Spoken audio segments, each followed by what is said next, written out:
Welcome to the 98% podcast where data meets revenue. I'm your host, Andrew Davis, Senior Vice President of Marketing at TextUs. On this podcast, you'll hear from operators, product leaders, go-to-market pros, and more who have lived in data every single day and know how to keep things human. We'll talk to TextUs members, non-TextUs members, and some really brilliant minds in the go-to-market space. Each episode will dig into the numbers, the experiments, and the plays that move the needle, not the vanity metrics that keep your business growing.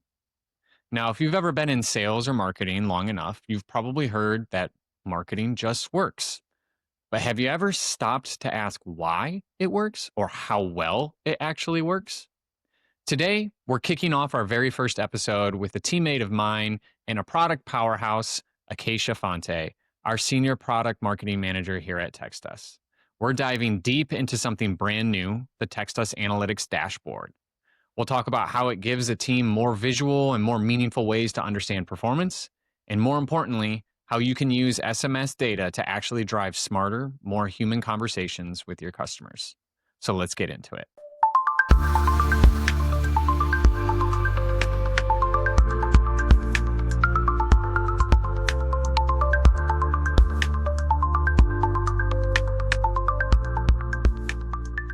Acacia, welcome to the 98% podcast. It feels right that we're starting this first episode with the person who's been so hands-on and kind of shaping how our customers actually see and use their data. Let's start with this. Before we even get into dashboards and metrics, what was the inspiration behind the new analytics experience, and what problems were we really trying to solve for our users? Yeah. Well, thank you for the warm intro, Andrew. I'm happy to be here. I think there were a couple of core problems that we are solving with our new analytics debuting in Texas. And the big one that's probably most centered in this conversation is that everyone wants data, but very few people know what to do with it or how to make sense of it. And so that visibility component of instead of just exporting a spreadsheet and sending it off to a customer or passing it along to someone in your internal team, you can view and piece together what's actually happening in the data and make more strategic choices. And then secondarily, we run regular quarterly business reviews with our customers all the time, and we go over things like ROI and performance. And we really wanted to eliminate any gatekeeping to that data and make this much more self-service so that anyone who's in our tool at any point in time can get the info they need from the analytics dashboard itself so that they're armed and equipped with the most up-to-date information that helps them to make the best decisions on how they're using TextUs and their overall SMS strategy. Love it. Love it. Now, TextUs isn't new to analytics. Obviously, we've had analytics in the past. We have an analytics tab now, or have had an analytics tab in the platform for a while now. What makes this so different than what exists in the platform today? I definitely think it's the visibility and the charting and being able to paint more of a picture around the data set itself. And just the breadth of the data too. So we'll dive into more of this as we go through this episode, but we really wanted to focus our analytics dashboard in the upcoming release here on the most important quick win metrics that a team can use to assess their SMS performance and make those decisions on how they can improve moving forward. That's awesome. I mean, I'm a sucker for a good chart, right? Like Yep. I love good looking charts that are visually appealing, make you kind of feel like Tony Stark a little bit, looking at dashboards and everything. And so it's always fun as a marketing leader to be able to see performance visually versus just looking at a kind of a static number. I mean, that's what Google Sheets and Excel is made for more than Yeah. anything else. So a visually appealing dashboard is always a benefit when you're talking about a marketing platform and in a performance driven platform. Most teams already know SMS, drives results. They see higher response rates, faster engagement. But one thing that I've heard a lot is, in marketing specifically, is I know how it works, and I know it works. Um, I just don't know why, right? So, Mhm. why do you think understanding the why behind SMS success is critical for teams right now? It's a really good question. And in general, I'm just big on the why in everything. It's probably what makes me a good marketer. And I think it's what attracts people to the field, is really uncovering the answer to that. And I was reflecting on how you started this episode around, yeah, everyone knows that marketing works. Everyone knows that you need to invest in marketing to some degree. But I think the core of it is right aligned with your question about the why. And you cannot make good investments and decisions unless you start to peel back those layers and unearth like what is actually happening in the performance, where there may be gaps or breakdowns in terms of what's not working so that you can make those micro adjustments. I think the best marketing strategy is one that's willing to flex, right? It's willing to be flexible and um, adjust over time based on data that's in front of you and presented to you so that you get the clarity of information you need to make decisions that help you to improve your strategies, your performance moving forward. Really, marketing in general, lead generation, revenue, all of that activity can be really expensive. And so it's important for teams to know that what they're investing in, what they're spending time with is efficient and it's working for them. And certainly the people who are advocates for, their favorite tech stacks and tools, they want to be able to, go to battle and say, no, we absolutely need to continue this. Maybe we want to expand or upgrade our use of SMS, and here's why, and be able to sort of support that argument, internally and cross-functionally. Yeah, I think one of the most underrated skill sets that a marketing, a sales team, like a go-to-market team really can have, is the ability to pivot and pivot quickly based off Uh-huh. of what the data is telling you. And listen, we've all been through the last 2 years of go-to-market changes with with AI kind of coming in, changing search behaviors, changing kind of everything that we thought we knew or were consistent with and familiar with, to where now, everybody at some point is having to shift their marketing strategy. The good teams are the ones who figure it out quickly, and move quickly. They don't sit through a lot of red tape or dive, layers and layers and layers deep into, vanity metrics like we kind of mentioned, that may or may not be telling you the truth, basically, or may just be spelling out a narrative that you could assume from, but aren't. But the ones that can say, "Hey, I think this is happening. These are my supporting data points because of it, and this is where it's helping me improve, or this is where the shift that we need to make." I think those are the teams that we're going to start to see really succeed over the next 12 to 18 months. Yeah, Um, absolutely. Makes me think of that Friends episode with Pivot, and you got to have yeah, people on your side that you can just yell at and say, "Hey, we got to adjust. We got to make turn the corner here and make this yeah. work." Yeah, there's like the amount of times I sit in a meeting, where I'm like, I don't care if we go left, right, up, down, straight, backwards, whatever it is. Like somebody just pick something and back it with a little bit of data and let's go, right? Like there's a million paths to success, I feel like. And I think just the worst decision is to do the same old thing or not do anything at all. Sometimes that's the right choice. Sometimes it's not, but more times than not, pivoting is a skill set that, once you do a couple of times, you really get used to and gets a lot better for us. Um, we talked about vanity metrics and stuff. What are the metrics in your opinion that really move the needle? Yeah, I mean, certainly deliverability is one of them. You want to know that your messages are passing through the, regulations and protocols of carriers. You want to make sure it's getting to the right people at the right time. Deliverability is an important piece of the picture, but certainly not the whole picture. And I think that's kind of key to this conversation as well, is there's not one metric that's going to tell you the whole story. And some of them alone have more vanity than others, and together they paint a clearer picture. So deliverability is one, certainly opt-out rates, so you can understand how your delivered messages are performing, and who's engaging with them, by the level of whether they're continuing to stay opted in to your communications or they're opting out and saying no more. Those can give you little touch points and clues along the way of how you can adjust things like the frequency of your messaging and the overall tone and language that, indicates a higher quality around that deliverability piece.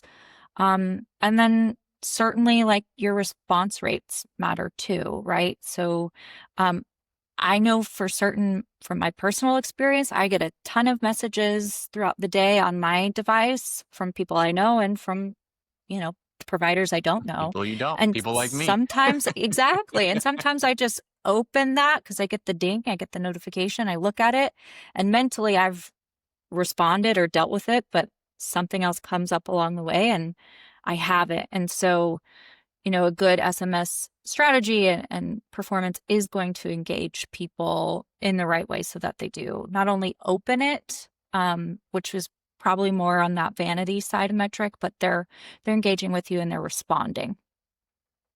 Yeah, I agree. And listen, we've looked at a lot of data in our time at TextUs, right? And response rate is obviously, the biggest driver of performance. It's the biggest thing that, people care about, regardless of the vertical that you're in, whether it's sales, marketing, recruiting, even workforce management cares, if they're doing shift scheduling or talking to a specific segment of contacts or employees, right? So response rate's important. I think one that you mentioned early on is something that we pay attention to specifically in the marketing space, which is deliverability, right? And making sure that you have the right numbers and can get in front of the right people. And is your message going out, right? Email, we've kind of been used to that for a while, and it's one of those things where it's almost become forgotten in a little bit of a way, where deliverability can really make an impact. A couple percentage points here and there can make a big impact on SMS campaigns, one-to-one conversations, even, anything along those lines. Is there a metric in your mind? The answer can be no, for what it's worth, that that people kind of obsess about, but really shouldn't at the end of the day. I would say probably a subscriber count is the first one that comes to mind. I think that can be a really flashy number depending on, who's in your contact list and who you're outbound messaging. But Mhm. it doesn't really tell you much of anything standing alone. I would much rather have information analytics wise on the rate of our contact count and our subscriber count compared to people who are opting out over time, or our campaign performance reflected across a certain subscriber count within that campaign, right? And who's engaging in that campaign versus the one-on-one kind of messaging strategy. So, it's great to know how many people you've got kind of looped in or on call to reach out to, but by itself, I just don't think it gives you much of a story to work from. Yeah. Yeah, I mean, I would agree with that. In my time leading marketing teams, we've been doing email since I got into marketing, decades ago. And I would never care about how many emails we sent. From a performance standpoint, obviously there's important things like thresholds and things along those lines that you care about. You don't want to get domains blacklisted or anything along those lines, but there's number of cents sent emails or sent messages type of thing, it can sometimes be a vanity metric in my opinion, because it's like it doesn't really indicate performance at the Yep. end of the day, right? If somebody came to me with a scorecard and was like, "Hey, here's how the campaign did. Like, here's how many messages we sent." Like, my first question is, I don't I don't care how many people responded. You know, how many Yeah. people how many people in the campaign versus your response rate or open rate, click through rate, like performance indicators, right? Not how big was your send list, basically. So I do agree with you. I think that's a metric that some people may hone in on a little bit too much. Is like, how big is their campaign? It's like, well, 45% is 45%. Whether it's 100 people or 10,000 people or anything along those lines, you know what I mean? It's a, it's a send list at the end of the day. Um, how do you help teams focus on the conversation aspect over just message counts, like we talked about, right? Like, is that an area that somebody should look at and say, hey, how many conversations am I creating versus how many natural responses am I getting, either in automations or one-to-one conversations, or should they just focus more in on, hey, those meaningful conversations that are creating a healthy pipeline? Yeah, I think it depends on ultimately what your goal is. From my perspective and personal experience around engagement and marketing in general, certainly the health and overall engagement of a conversation matters much more than the volume of conversations you're having, which is actually kind of funny because conversation is, in my mind, it's a two-way street, right? So Mhm. you do need some sort of response or engagement or nudge that that person is, briefed in. They're with you, even if it's not automatic, or they end up not going for a job, maybe that you're advertising if you're in the recruitment space. It's those types of indicators, like you said, Andrew, definitely show towards more of the performance-based messaging model around conversation health than they would just around like the volume, even the frequency of overall messages that are sent out, and the count. There is a starting place. It's nice to know kind of who all can we reach, what kind of volume of people can we reach, who's responsible. Internally, if someone's using an SMS platform like TextUs, it's nice to know kind of the volume of messaging and contacts that people can handle or would want to. But again, Mhm. it's just a starting point. And so, in looking at the data around conversation health, you would want to take that a step further and look at, again, things like the opt-out rates and the response rates and even your deliverability by message type. Right. So how are messages performing at the campaign level versus one-on-one conversations? That may vary by those metrics. It may vary in deliverability. It may vary in response rate and opt-out rate. And those are little clues you can parse out along the way and take with you to test out new tactics or new ways of approaching how you're using an SMS tool, so that you have some benchmark or, comparison point at least to work from and improve on over time. Yeah. Yeah, I think a lot of the conversation quality is really important to kind of hone in on, because not every conversation is going to go somewhere. Not every conversation or every response is a positive one, right? But the goal is engagements, right? And I tell people all the time, Texas is not a lead generator. If you're looking at SMS as a whole, just talking about Texas specifically, obviously in this case, but SMS as a whole, uh, it's not a lead generator. Like, it's a lead converter more Okay. than anything else. It's not designed to increase your top of funnel. It's designed to move your top of funnel to the middle of the funnel or the bottom of the funnel, and keep those conversations moving more than anything else. And those are done with connections and quality conversations, right? And texting is a good way to kind of connect through and get through the noise of, a delayed inbox or, 200 messages in your inbox in a single day in an email, which is typical. So conversations, just tracking that and keeping an important eye on that is extremely important. when it comes to SMS solutions. And The conversion, I think, is important to hone in on. I mean, we all know that conversion matters, but I think sometimes we can forget how hard it is, even from some of the top of funnel, leads we might be working with. It's much easier to get contacts in a database or a CRM, or to have this huge volume of leads than it is to actually, as you said, move the needle and pull out some folks from that crowd who are really in search of something that you can provide, that your Mhm. product, solves for, your team can help service. And so I do think in general, SMS is filling a lot of those gaps, in the marketplace of marketing and selling. Email historically has been kind of king or queen, so to speak. And it's Mhm. still, it's still a powerhouse and has its place, but we're just seeing more and more that people are on their personal devices, right? And they're responding or noticing things outside of their inbox. I don't know about you, but sometimes I get a little inbox plagued and I don't even want to touch that thing, right? So You'd hate my inbox. yeah, I probably would. So that's why we have SMS. It's just a different way to reach folks and a better one, arguably. Yeah, I mean, I'll be honest, like, my inbox is filled with, sales emails, marketing Mhm. emails, right? Like, I sign up for a lot, I'm on a lot of targeted lists, and understand that, it comes with the territory type of thing.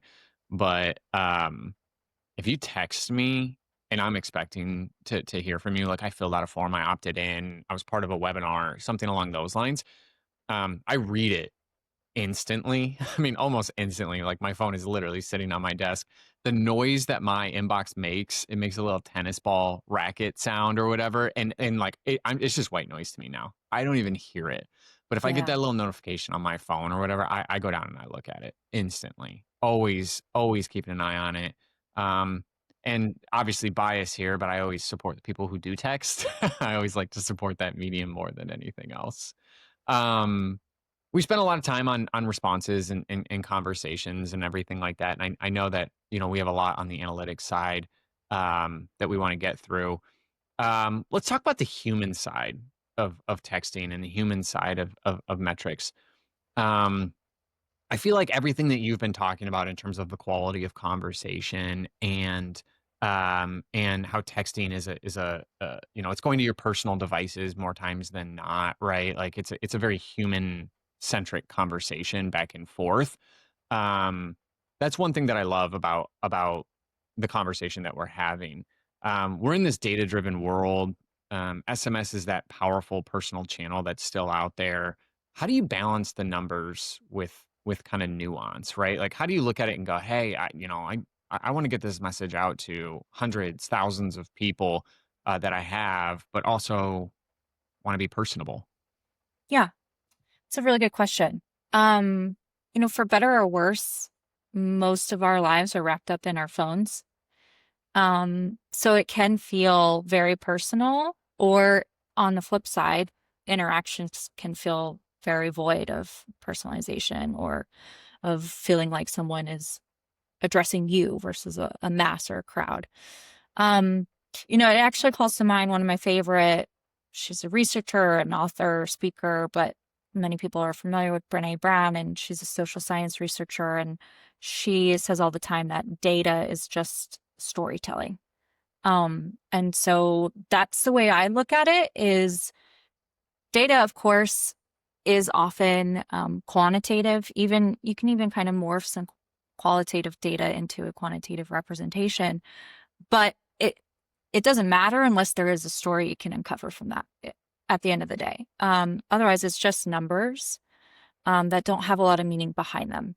And so people should think about metrics as a empowering force to the human side of any sort of interaction.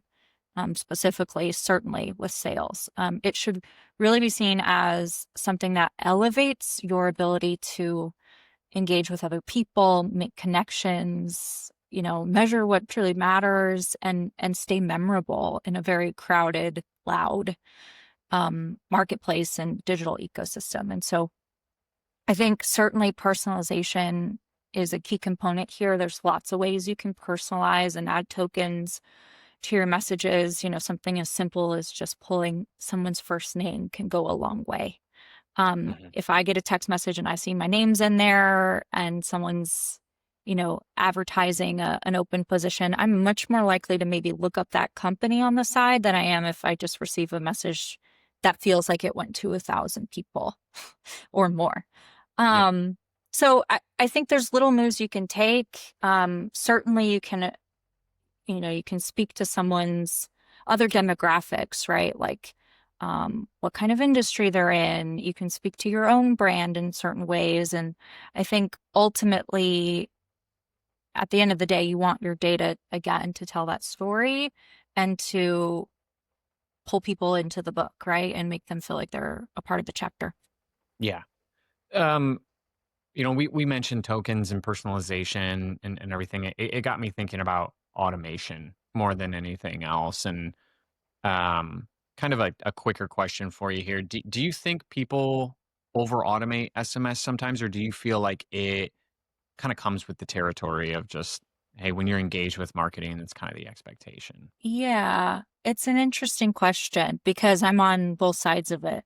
Where on the back end of a product and product marketing, I'm looking at those capabilities to automate, but we all receive automations too, Hmm. on our email and on our phone. So I think um, I think ultimately it's automation is still preferred. It's powerful. I would rather have it than not have it as a user. Eh, But I think people should just be mindful of the ways they're using it, right? And so there's automation in my mind is a lot more effective if you can take time off of your plate to get stuff out in the ether while still making it feel like you're talking to each person one at a time.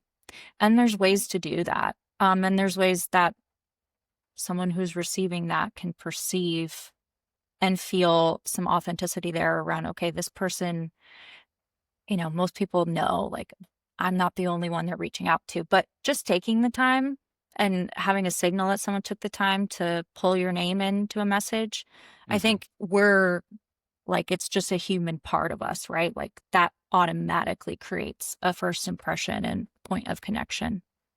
Yeah, I agree. And um, I think the automation aspect usually comes earlier on in the conversation more than anything else as well. And I think it's just part of the process more than anything else, right? Like I don't get offended if I have an automated message because I know if I respond to that automated message, I'm going to get a human back, Right. right?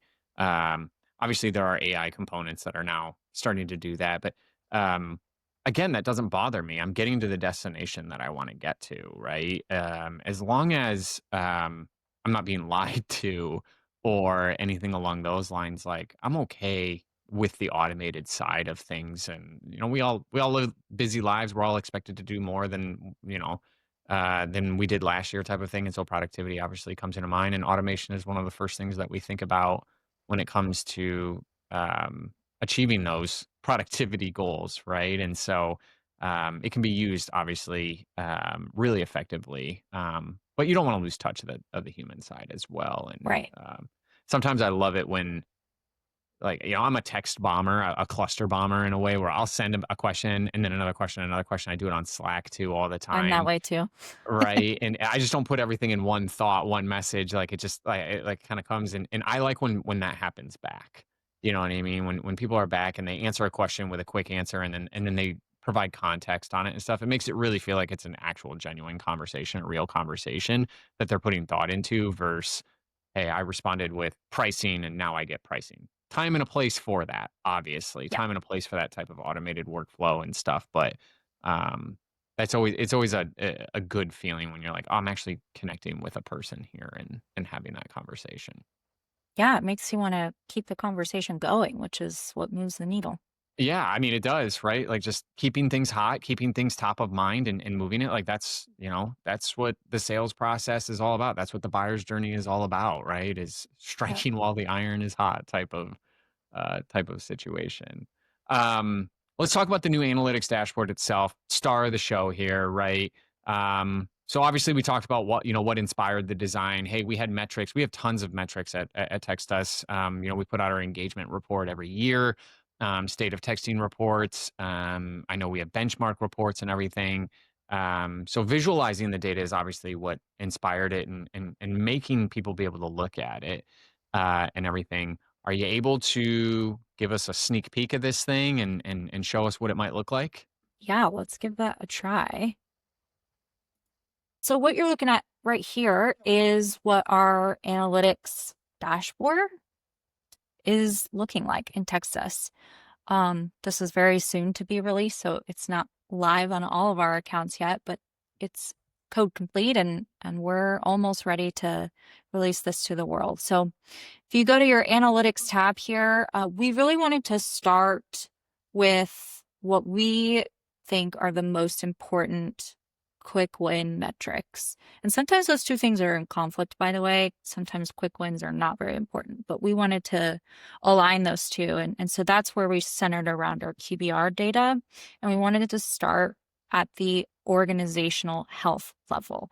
So this isn't necessarily a branch account view, but the power here is that it gives you that highest level bird's eye view, seeing the trees through the forest, point of view around how your SMS is performing.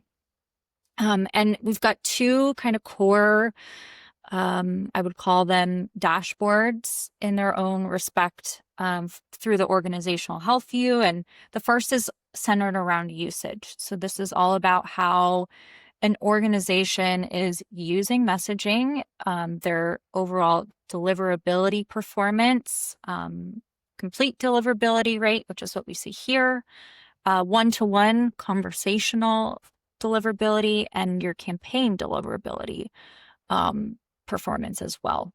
And what's nice about this is we have some customization here where you can change the time period that you're looking at. So you'll notice I just changed this month to date. We're getting a different metric for the amount of messages we've sent this month, and a different deliverability rate across the criteria here as well. So users can play around and they can compare different periods of time to get a good look at what's working and what's not, and where there may be opportunities for improvement. And then from deliverability, we move into messages sent, writ large, so the count of messages, and then sent by type. And you can get kind of here I've got it last 3 months, so this is more of a quarterly view, but to today's date, and you can see the breakdown between conversational level and the campaign performance level through your SMS segments. So you can get kind of a clear picture here around if you're sending more campaigns or if you're sending more one-on-one conversations. And I think going back to something I said earlier in this conversation was really got to get clear on what your ultimate goal is. If you're trying to reach maximum amount of people just for something like brand awareness, then probably a campaign is a really great place to start and do that. If you're trying to engage folks who have perhaps responded to you, or you have a unique, offering or opportunity for a subset of contacts, that's where the conversational messages data can come into play. So that's kind of the overall breakdown around usage at the org level. And then we also have our effectiveness. And so this is kind of where things start to get a little more interesting, where we can start to dig into metrics like opt-out rate. So you can start to see, number one, where your organization's opt-out threshold is set to, which is configurable in TextUs. We also have, benchmark data around best practices there. So you can see where your threshold is for opt-out. And then you can also see your rates around opt-out by the type of message that you're sending. So again, by conversational or by campaign. So you can start to see how those two are performing better or worse from each other. And make tweaks along the way or hone in on one team's performance and kind of identify, who their audience is and what they may try differently to better reach and engage folks through these conversations. And then you've got the more holistic view of the opt-out rate as well. So you can look at, the overall opt-out rate. You can break it down by conversational and campaign too. This is just kind of another view of what's above here, a different way of looking at it. And also on analytics too, we want it to be chart forward and chart centered because that provides the level of visibility that a lot of other tools don't or that people are hungry for. But we also have table views. So you can just see this data in a table, and you can also export this. You can export your data into CSVs or PNGs. So we're not writing off, the Excel spreadsheet. You can still pull that and hand it off to someone who wants to have a look. But this is more of like the live time. You log into TextUs throughout the week and you're assessing how things are going, how SMS is performing in your organization. Love the screenshot factor for what it's Yeah. worth. I always love when you can download a nice PNG and throw it into a nice PowerPoint or something and actually show visuals versus having to recreate it in Yes. your spreadsheet. Yeah. Or even having to I screenshot stuff all the time, but sometimes you don't have the nice even borders. So just Yeah. a clean image that you can pop in somewhere is great. Yep.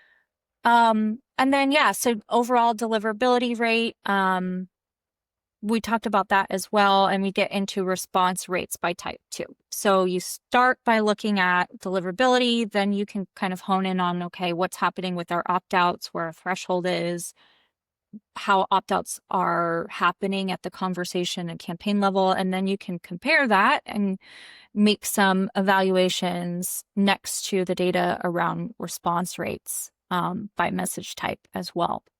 So that's just a very quick preview of what our analytics dashboard looks like today. This is a big area for us in our product that we're excited to continue developing because we know people really want this. They want the data that they know how to make use of, that they can see and understand and analyze and use to make better decisions and become advocates of, the tools that are performing really well for them.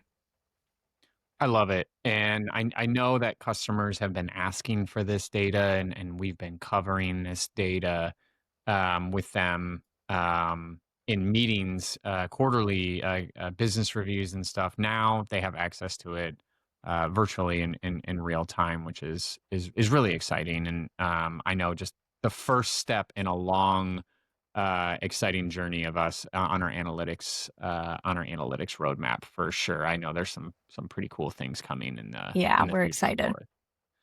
Awesome. Well, let's wrap this up and make it practical. If somebody's listening right now and thinking, okay, I want to send a ton of messages or I want to start sending SMS even, where do I even start? Like, what's one or two metrics that they should look at tomorrow to kind of start improving their performance?